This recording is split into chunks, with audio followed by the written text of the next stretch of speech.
Hello viewers, welcome to the white side of competitive exams. आज जो हम topic discuss करने जा रहे हैं वो है पीपीएससी के वन पेपर जॉब की तैयारी। जैसा कि आप जानते हैं कि गवर्नमेंट अपनी रिक्रूटमेंट पीपीएससी के थ्रू करता है, लिहाजा पीपीएससी ब्यूरोक्रेसी की रिक्रूटमेंट में एक अहम रोल प्ले करती है। बीपीएससी 6 टू बीपीएससी 16 तक के जितने पेपर्स होते हैं, आज हम उनका सिलेबस कवर करने जा रहे हैं। जनरल नॉलेज के तमाम एस्पेक्ट्स को हम कवर करेंगे, करंट अफेयर के ट्रिक्स बताएंगे और पीपीएससी के पेपर्स को सॉल्व करने के लिए हम आपको इम्पॉर्टेंट टेक्निक्स बताएंगे। आप ये वीडियो आखिर तक ज़रूर देखिएगा ताकि आपको तमाम इंफॉर्मेशन, तमाम ट्रिक्स और तमाम टेक्निक्स बिल्कुल सही तरह से पता लग सकें। पीपीएससी का जो सिलेबस वेबसाइट पर दिया गया है उसके मुताबिक जनरल नॉलेज के 15 क्वेश्चंस आते हैं, करंट अफेयर के 10 क्वेश्चंस आते हैं, पाकिस्तान अफेयर के 10 क्वेश्चंस आते हैं, इस्लामियात 10। इंग्लिश को ज़्यादा वेटेज दी जाती है क्योंकि इंग्लिश एक डिसाइडिंग फैक्टर होता है किसी भी पेपर में, उसके 20 क्वेश्चंस आते हैं। उर्दू के 10 क्वेश्चंस आते हैं, बेसिक मैथ के 15 क्वेश्चंस आते हैं, कंप्यूटर साइंस के 5 आते हैं और एवरीडे साइंस के 5 क्वेश्चंस आते हैं। मोर एंड लेस तकरीबन बीपीएस 1 से लेकर बीपीएस 16 के जितने भी पेपर्स कंडक्ट करती है पीपीएससी, उसमें यूं ही पैटर्न रखा जाता है। कभी कभार पीपीएससी पैटर्न को चेंज कर देता है, लेकिन उससे पहले पीपीएससी इन सब चीज़ों के बारे में इन्फॉर्म करता है। जनरल नॉलेज एक वाइड स्कोप ऑफ सब्जेक्ट है। जनरल नॉलेज में हम वर्ल्ड मैप को डिस्कस करते हैं, जिसमें हम दुनिया के डिफरेंट जोग्राफिकल पोजीशंस को डिस्कवर करते हैं। अगर हम जोग्राफिकल पोजीशंस और जोग्राफिकल रीजन्स को हम डिस्कवर करने में सक्सेसफुल हो जाते हैं तो हमारे काफ़ी सारे मसले जनरल नॉलेज को लेकर हल हो जाते हैं। फॉर एग्जांपल कि हम जब वर्ल्ड मैप को डिस्कस करते हैं तो हमें पता लगता है कि दुनिया के सबसे बड़े वर्ल्ड ट्रेड रूट्स कौन कौन से हैं, मेजर चंक ऑफ ऑयल कहाँ से गुजरता है और वर्ल्ड के ट्रेड के क्या क्या पैटर्न्स फॉलो किए जाते हैं, जिसकी वजह से हमें बहुत ज़्यादा आसानी हो जाती है किसी भी मुल्क की ट्रेड को डिस्कवर करते हुए। और ये जनरल नॉलेज में पहला असूल है कि आप वर्ल्ड मैप्स को बहुत अच्छी तरह स्टडी करें। वर्ल्ड मैप के बाद हम आ जाते हैं साउथ एशिया के रीजन के ऊपर। साउथ एशियन का मैप को डिस्कवर करना बहुत ज़रूरी है क्योंकि पाकिस्तान इसी में ही लोकेट करता है। अक्सर एग्जामिनर ये पूछ लेता है कि साउथ एशिया के जितने भी कंट्रीज़ हैं उसके प्रोविंसेस के नाम बताएं। फॉर एग्जांपल इंडिया के प्रोविंसेस के नाम पूछने अक्सर वो पूछ लेता है। सिमिलरली श्रीलंका के बारे में पूछ लेता है, मालदीव्स के बारे में पूछ लेता है और more over south Asian related countries के जो रीजनल ऑर्गेनाइजेशन है सार्क, उसके बारे में भी ज़रूर पूछता है और ज़्यादातर पूछता है। सार्क जैसा कि 1985 में इस्टेब्लिश्ड हुई और काठमांडू में उसका कैपिटल है। तो साउथ एशिया के मैप को हमें बहुत ज़्यादा डिस्कवर करना पड़ेगा। जनरल नॉलेज के जब पैटर्न्स की बात की जाएगी तो उसमें जो थर्ड प्रोपोर्शन आएगा वो पाकिस्तान मैप के हवाले से आएगा। एक ऐसा स्टूडेंट जो तैयारी के अंदर महव है और उसको चाहिए कि जोग्राफिकल मैप, पॉलिटिकल मैप और लिंगुअल मैप ऑफ पाकिस्तान ज़रूर स्टडी करें। जोग्राफिकल मैप में हम पाकिस्तान की जितनी भी कोस्टल एरियाज़ हैं उनको हम डिस्कवर करते हैं, पाकिस्तान के नेबरिंग कंट्रीज़ को डिस्कवर करते हैं। सिमिलरली पॉलिटिकल मैप में पाकिस्तान की political and geographical strategic position हम डिस्कवर करते हैं और लिंगुअल मैप में कि पाकिस्तान में कहाँ कहाँ पे कौन कौन सी ज़बान बोली जा रही है। इसमें से सबसे ज़्यादा क्वेश्चंस इन्हीं चीज़ों के बारे में पूछे जाते हैं। फॉर एग्ज़ाम्पल पाकिस्तान और चाइना की बॉर्डर लाइन के बारे में पूछा जाता है कि उनकी लेंथ कितनी है।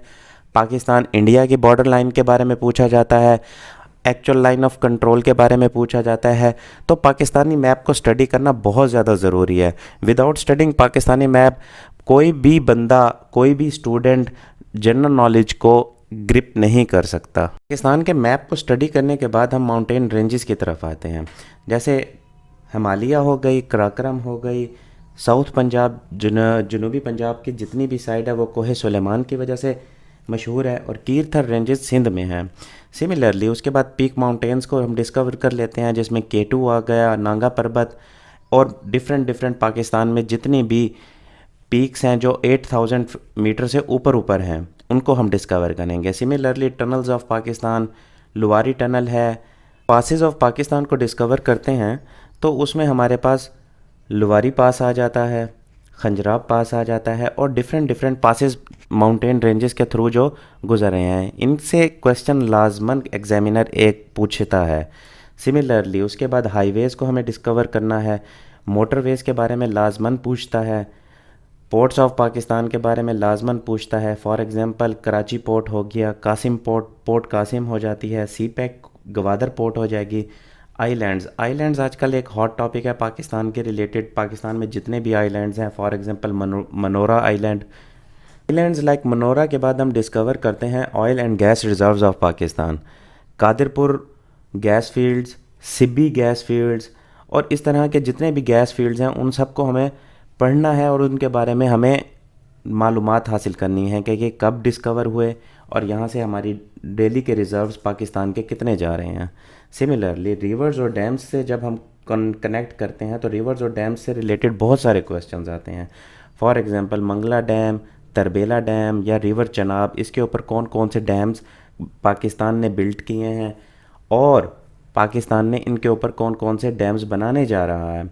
Similarly headways, spillways of the rivers, stadiums and sports related बहुत ज़्यादा क्वेश्चंस पूछते हैं। फॉर एग्जांपल जैसे आजकल बाबर आजम नंबर 1 पोजीशन पर को कैप्चर किया है, तो इस तरह के क्वेश्चंस लाजमन एग्जामिनर पूछता है। Next word currency, banks and economic policies of Pakistan, तो उसमें वो एग्जामिनर अक्सर यही क्वेश्चन पूछता है कि बैंक्स के रिलेटेड, स्टेट बैंक के रिलेटेड, और जैसे आजकल स्टेट बैंक का एक ऑटोनॉमी बॉडी बनने के लिए एक बिल पास हो रहा है तो उसके मुतालिक आपसे कोई ना कोई क्वेश्चन MCQs लाजमन पूछेगा। Similarly Capitals of the famous countries like United states, Australia, France, Italy और जितने भी यूरोपीय यूनियन के जितने भी फेमस कंट्रीज़ हैं उनके मुतालिक, उनके कैपिटल्स के मुतालिक और उनके कैपिटल सिटी के मुतालिक लाजमन एग्जामिनर कुछ ना कुछ पूछता है। Next word is the currencies जैसा कि आप जानते हैं यूरोपीय यूनियन की करेंसी यूरो है, अमेरिका की करेंसी डॉलर है, ग्रेट ब्रिटिश पाउंड बरतानिया का है और चाइना का युआन है, जबकि जापान का येन है। तो इसके मुतालिक भी वो लाजमन आपसे कोई ना कोई क्वेश्चन लाजमन पूछता है।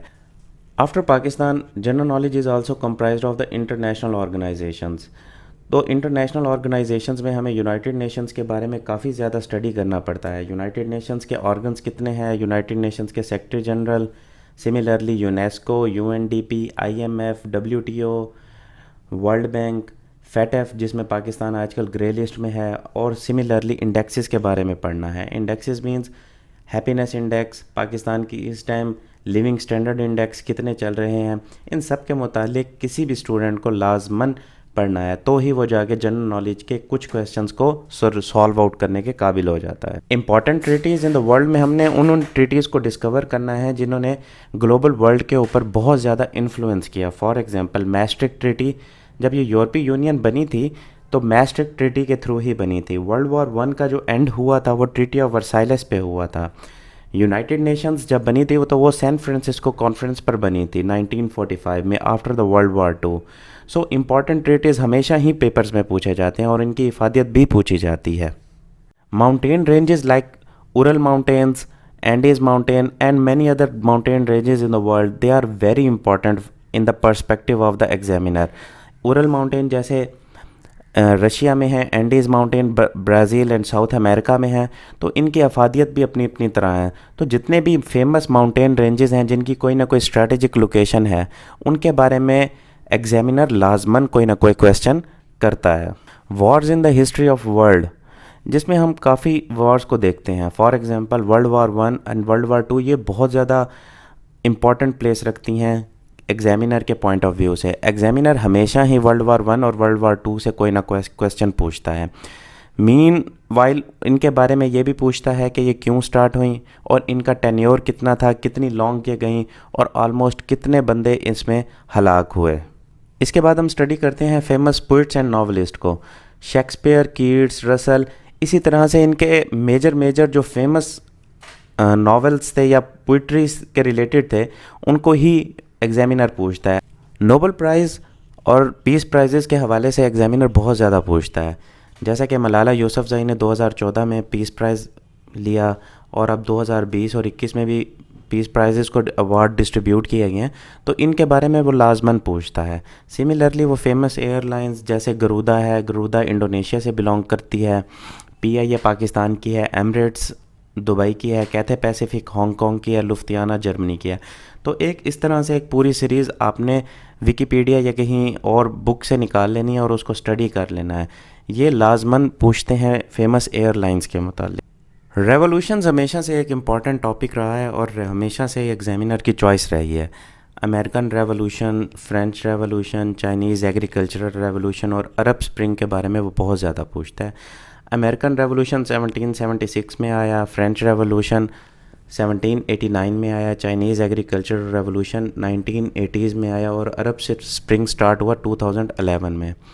सिमिलरली जो फ्रेंच रेवोल्यूशन था उसके मोटो के मुतालिक वो लाजमन पूछता है। अमेरिकन रेवोल्यूशन के मोटोज़ के बारे में लाजमन पूछता है। फ्रेंच मोटो था कि फ्रेटर्निटी, इक्वालिटी एंड लिबर्टी, और सिमिलरली अमेरिकन जो मोटो था वो था नो रिप्रेजेंटेशन विदाउट टैक्सेशन। तो इस तरह से वो लाजमन किसी न किसी एंगल से रेवोल्यूशंस के बारे में पूछता है। Independence of different countries after the colonialism, India, Pakistan, United states. जैसा कि हम जानते हैं कि पाकिस्तान आज़ाद हुआ 1947 में, इंडिया 1947 में हमारे साथ ही हुआ, यूनाइटेड स्टेट्स 1776 में हुआ।